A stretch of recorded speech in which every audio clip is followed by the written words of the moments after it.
വെള്ളമൊന്നും തള്ളാത്തതുകൊണ്ട് ഇന്ന് കക്കാവാരം പോകാൻ എനിക്ക് കക്കാവാരം സ്ഥലത്തോട്ട് പോവുകയാണ്. കക്കാവാരം സ്ഥലത്തോട്ട് കയറിയിട്ടുണ്ട്. ഇതാണ് കക്കാവാരം സ്ഥലം. നമ്മൾ വണ്ടി ഇവിടെ വെച്ചു. അരി അരി അരിക്കുട്ടാ എവിടെയാണ് നമ്മൾ കക്കാവാരാൻ പോകുന്ന? ഇവിടാണ്. കക്കാവാരിയാണ്. തെളിഞ്ഞ വെള്ളമാണ്. അതുകൊണ്ട് കുത്തി കൈ കൊണ്ട് ഇളക്കിയാണ് കക്ക എടുക്കുന്നത്.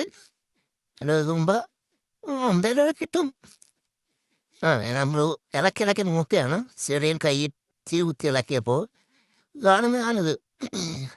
2-3 ഒക്കെ ഉണ്ട്. ഇങ്ങനെ പതുക്കെ ഇരുന്ന് വാരണം നമ്മൾ. പിന്നെ ഒറ്റയ്ക്കാണ്. കൂടെ വന്ന അനിയത്തി കുഞ്ഞും ഞാൻ ഒറ്റയ്ക്ക് വാരിയാണ്. കുഞ്ഞ് വെള്ളത്തിൽ കിടന്ന് നട്ടുച്ച വെയിലത്ത് നട്ടപ്രാന്ത് കാണിക്കുകയാന്ന് തോന്നുന്നു. വാരാൻ നേരത്ത് ഒറ്റയ്ക്കുള്ളായിരുന്നു. ഇപ്പം 4-5 പേരൊക്കെ ആയി. ഇത്രയും കക്ക കിട്ടി. അതിൻ്റെ കൂട്ടത്തിൽ 1-2 പള്ളത്തിയുണ്ട്. അവസാനം കാണിക്കാം എന്തും വേണ്ടി കക്ക കിട്ടിയെന്ന്. ഇന്ന് വരുമ്പോൾ ഇത്രയും ആയിട്ടുണ്ട്.